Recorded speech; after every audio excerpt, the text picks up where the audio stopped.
Magandang araw mabuhay. I'm John Rich E. Miraflor And I'm Isel G. Aviles. from BS Team 1.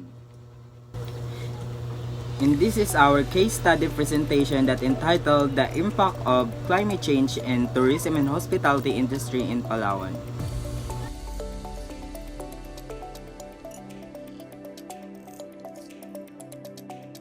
Let's proceed to introduction.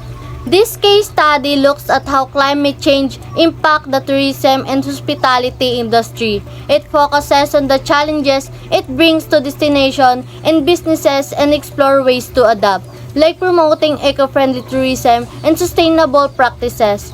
Understanding these issues is important to help the industry adjust and succeed in a changing world.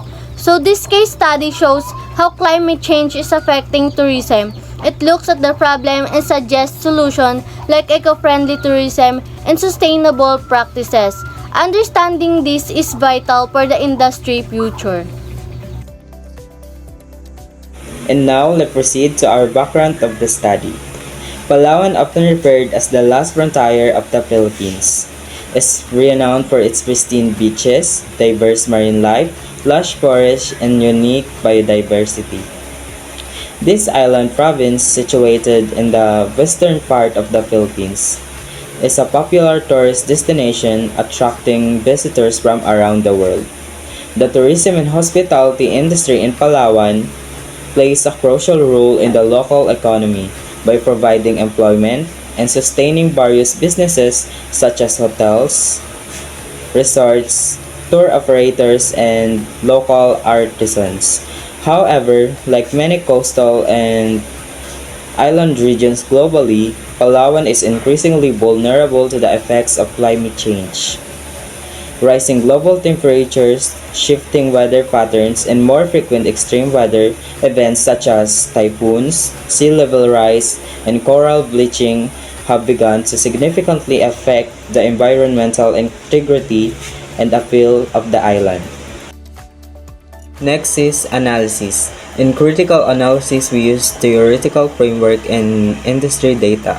In theoretical framework, we had rising sea levels in coastal erosion, coral reef degradation, extreme weather events, changes in seasonal tourism patterns, and impact on local communities and labor. First, rising sea levels and coastal erosions. Palawan's stunning coastal areas in the islands are especially vulnerable to rising sea levels. According to studies, about 1.4 million people in Palawan, including those living in coastal communities, are at risk of climate-related disaster like flooding. Rising sea levels not only damage infrastructure, but also reduce the appeal of coastal destinations for tourists. Popular destinations like El Nido, Coron, and Puerto Princesa could see decreasing foot traffic if beaches erode or resorts are damaged by rising tides. Next is coral reef degradation.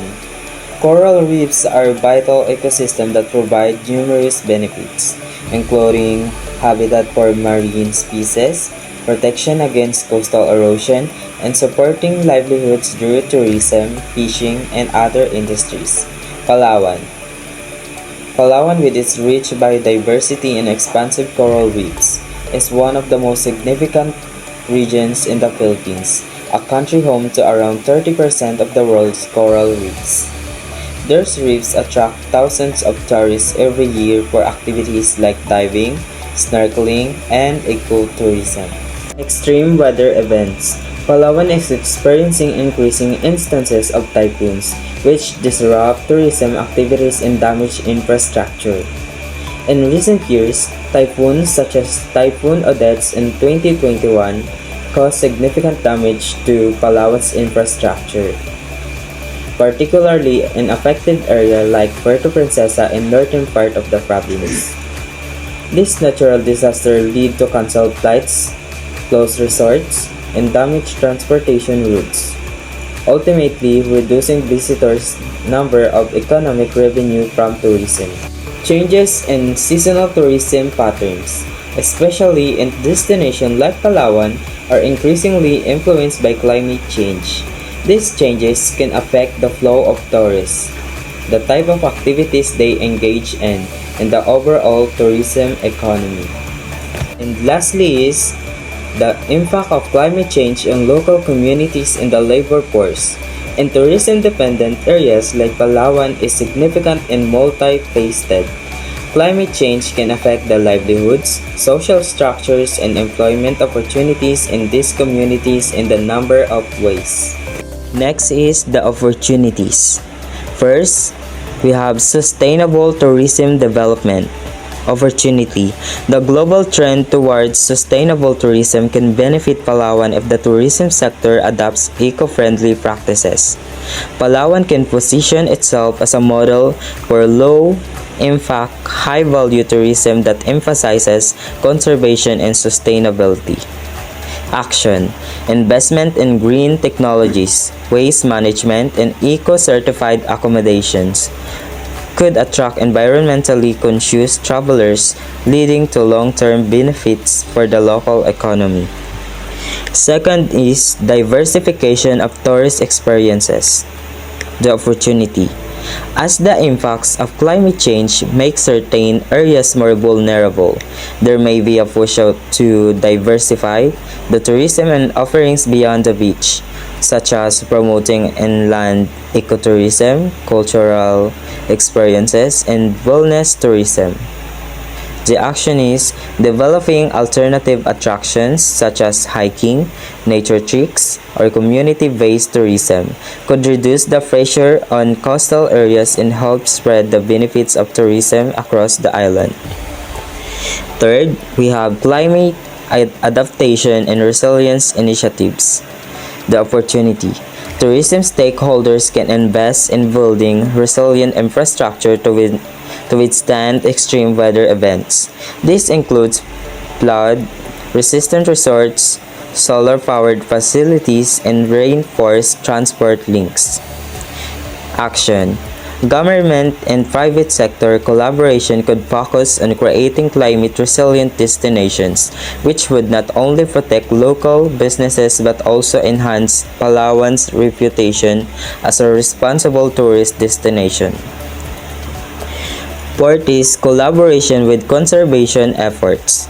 Opportunity. Palawan can leverage its reputation for biodiversity conservation and integrate tourism with local conservation projects. The tourism industry can partner with NGOs, local communities, and government agencies to fund and support conservation initiatives. Action. Offering ecotourism packages that contribute directly to the preservation of natural resources could appeal to tourists who are motivated by sustainability. Last is climate change awareness and education. Opportunity. The tourism industry can use its platform to educate visitors about climate change and its impacts on the environment. This could help foster greater environmental stewardship among tourists. Action. Hosting awareness campaigns or sustainable tourism certifications can enhance the island's image while promoting climate-conscious travel. Here are some recommendations for mitigating the impact of climate change. So we have sustainable tourism practices. Sustainable tourism practices promote sustainable and eco-friendly tourism, such as reducing carbon footprints, limiting waste generation, and encouraging eco-friendly accommodation and activities. This can help preserve Palawan's natural environment and mitigate some of the impact of climate change. And the second one is climate resilient infrastructure.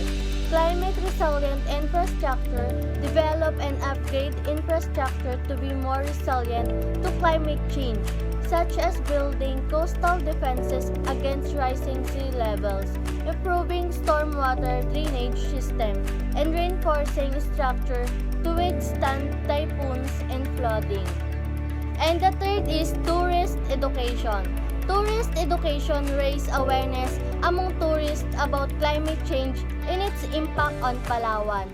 educate visitors on the importance of preserving natural sites, reducing waste, and participating in ecotourism activities that benefits local communities. And for the fourth is conservation of marine ecosystem. Conservation of marine ecosystem implement stronger conservation measures for marine biodiversity, such as expanding marine protected areas, promoting coral restoration programs, and regulating fishing practices. Protecting Palawan ecosystems ensure long-term sustainability for the tourism industry. And the last one is disaster preparedness and risk management. Disaster preparedness and risk management establish comprehensive disaster response and recovery plans for the tourism sector. This includes training hospitality staff, building evacuation plans, and ensuring businesses have the resources to recover quickly from natural disasters. And for conclusion, climate change presents significant challenges to Palawan tourism and hospitality industry. From physical impact like rising sea levels and extreme weather to economic and social consequences. The sector must evolve to adapt to the changing climate by implementing sustainable practices, investing in resilient infrastructure, and prioritizing climate adaptation strategies. Palawan can continue to be a top destination while ensuring the protection of its natural resources and the livelihoods of local communities. Climate change threatens Palawan tourism. Rising seas and severe weather damage its natural beauty. In the solution, be eco-friendly, build a stronger structure, and plan for a changing climate. This protects both nature and the local economy.